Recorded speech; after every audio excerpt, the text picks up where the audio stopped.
제가 처음으로 사회생활을 시작한 게 2009년 여름에 역삼동에 이제 인턴으로 취업을 해서 서울에 처음 올라왔어요. 근데 그때는 정말 아무것도 몰라서 그냥 집은 회사 근처에다 구해야 되는 줄 알고 그 당시에 보증금 80에 월세 80만 원짜리 방을 이제 친구 2명이랑 같이 계약을 했는데요. 80만 원짜리니까 엄청 좋을 거라고 생각을 하실 수도 있는데 반지하였어요. 2달 정도 거기서 인턴 생활을 하면서 같이 지냈는데 친구 한 명이 이제 갑자기 유학을 가겠다고 하는 바람에 둘이서는 그 월세를 감당하기가 좀 부담스러우니까 이제 사당역으로 이사를 왔는데 그 당시에 2천만 원짜리 전세에 들어갔어요. 그래서 제가 대학교 때까지 알바해서 모았던 돈 800만 원하고 부모님께서 1200만 원 보태주신 거 합쳐서 2천만 원짜리 전세를 구했습니다. 서울에 2천만 원짜리 전세가 있다는 것도 되게 놀랍긴 했는데 방은 정말 더 놀라웠거든요. 일단 화장실이 마당에 있었고요. 샤워랑 설거지는 흔히 말하는 옛날 그 부엌 같은 곳에서 샤워랑 설거지를 했어야 됐고, 방 크기는 세로 길이는 제가 누우면 발밑으로 1m 정도 여유가 있었고, 가로 길이는 양팔을 뻗으면 손바닥이 딱 닿을 정도였어요. 집은 1층이었는데 30cm짜리 작은 창문이 하나 있었어요. 근데 그 앞에 다른 건물이 이렇게 막혀 있어가지고 햇빛도 거의 안 들어오고 통풍도 제대로 안 되고, 그래서 너무 더워서 여름에도 정말 힘들었는데 이제 겨울이 더 문제였어요. 왜냐면은 일단 보일러가 마당에 있는 작은 창고 안에 있었는데 영하로 떨어지게 되면은 동파가 너무 자주 돼서 회사 출근해서 회사에서 씻을 때도 되게 많았고, 그리고 마당에 이제 변기가 있다 보니까 겨울에는 그 물이 어는 거예요, 변기 물이. 그래서 소변까지는 어떻게 해결을 했는데 이제 배가 아프면 거기다가 볼일을 볼 수는 없잖아요. 그러면은 집 근처 이제 공원에 화장실이 하나 있었는데 거기까지 이제 뛰어가서 이제 볼일을 봤던 거죠. 근데 집이 약간 언덕 위에 있어가지고 혹시 이제 눈이 온 날이면은 눈밭을 이제 내달려서 공원까지 가는 거죠. 그래서 제가 그 2천만 원짜리 전세에서 2년 넘게 살면서 열심히 이제 돈을 모아서 1,500만 원을 만들었고, 부모님께서 또 1,500만 원을 보태주시고 원래 있던 전세금 합쳐서 6천만 원으로 회사 근처에다가 집을 구하려고 했는데요. 저는 6천만 원 정도면 그래도 지상층 원룸을 구할 수 있을 거라고 생각을 했는데 택도 없더라고요. 2천만 원 정도가 부족했어요. 최소한 8천만 원 있어야지 지상층에다가 원룸을 이제 구할 수 있는 상황이었어요. 그래서 어쩔 수 없이 이제 반지하 원룸으로 들어가게 됩니다. 반지하다 보니까 약간 습하긴 했는데 그래도 햇빛은 조금 들어오는 편이었고요. 한겨울에 공원까지 달리기를 안 해도 되니까 전 되게 만족했어요. 그래서 여기서도 이제 2년을 계약 기간을 채우고 원래 연장해서 더 살고 있었는데요. 그러니까 바닥에 누수가 생기는 바람에 다른 곳으로 이사를 가게 됐어요. 여기서 이제 부모님께 빌렸던 돈 1,500만 원을 갚고 2천만 원을 더 모아서 이제 8천만 원짜리 전세를 알아봤어요. 근데 또 그동안에 전세금들이 많이 올라서 원래는 지상층에 못 구하는데 꼭대기층에 좀 오래된 빌라를 8천만 원의 전세를 구하게 돼서 들어가게 됐습니다. 근데 거기는 꼭대기층이다 보니까 수압이 약해서 사람들이 이제 물을 많이 쓰는 시간에는 물이 안 나와서 그게 좀 불편하긴 했는데 그래도 나름 만족하고 살았어요. 여기서도 2년 계약하고 연장해서 더 살고 있었는데 재건축한다고 나가라고 해서 나오게 됩니다. 근데 여기 살면서는 제가 정말 열심히 일했거든요. 회사에서도 일하고 여가 시간에 정말 외주 작업을 많이 해서 그때 2년 동안 지내면서 제가 6천만 원을 모았어요. 제가 그 당시에 연봉이 아마 3천만 원 후반대 정도였었던 걸로 기억을 하는데 정말 열심히 모았죠. 그래서 저는 이제 정말 2년 동안 열심히 모아서 그래도 1억 4천만 원 정도면은 회사 근처에다가 투룸 원룸을 구할 수 있을 거라고 생각을 했는데요. 제가 처음에 딱 이제 부동산 가서 얼마짜리 찾으세요? 그러시길래 1억 4천 정도요? 라고 자신있게 얘기를 했거든요. 근데 처음에 딱 부동산 아저씨가 저한테 하신 말씀이 반지하도 괜찮으세요? 그러시더라고요. 그래도 정말 어찌어찌 해서 1층에 투룸 원룸을 구했어요. 기분이 정말 좋았죠.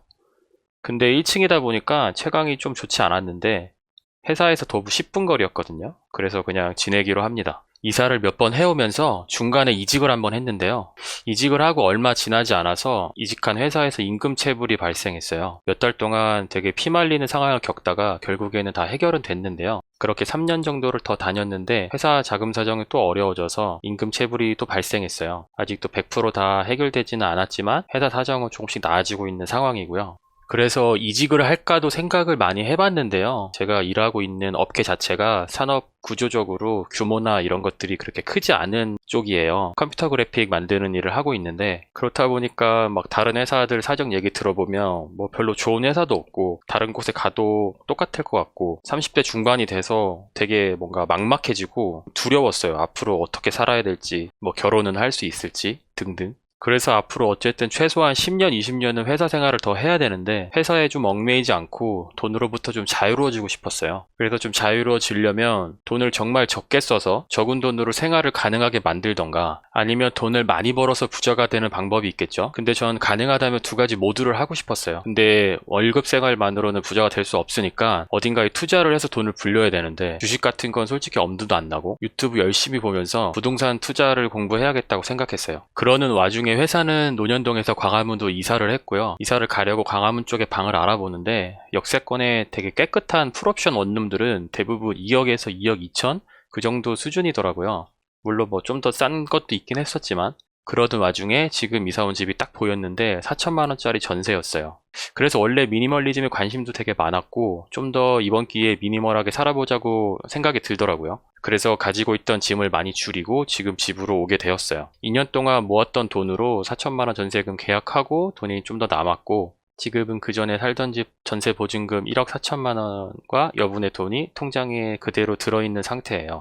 아직은 부동산이나 경제, 투자 뭐 이런 쪽에 관심을 가진 지가 얼마 되진 않았지만 공부를 하다 보니까 되게 부끄럽게도 회사의 일은 열심히 했었는데 그런 쪽으로 정말 무지한 거예요. 그래서 조금씩 공부를 할수록 더 불안해지긴 했어요. 왜냐하면 내가 이걸 정말 할 수 있을까? 이런 돈을 내가 불려서 더 많은 돈을 만들 수 있을까? 되게 걱정이 많이 되더라고요. 그래서 그렇게 걱정을 하면서 공부를 하다가 조금 편하게 생각을 하기로 했어요. 그러니까 1억 4천만 원을 최소한 뭐 정기예금 통장에만 넣어놔도 어쨌든 1년에 최소한 2, 300만 원 정도 이자는 붙겠더라고요. 그럼 어떻게 보면 제 연봉이 더 늘어나는 거랑 비슷한 효과니까 만약에 내가 작은 집에 살면서 정말로 내가 스트레스 받고 고통스러울 만큼 뭔가 고통을 받진 않는다면은 어쨌든 더 이득일 수도 있겠다라고 생각이 들더라고요.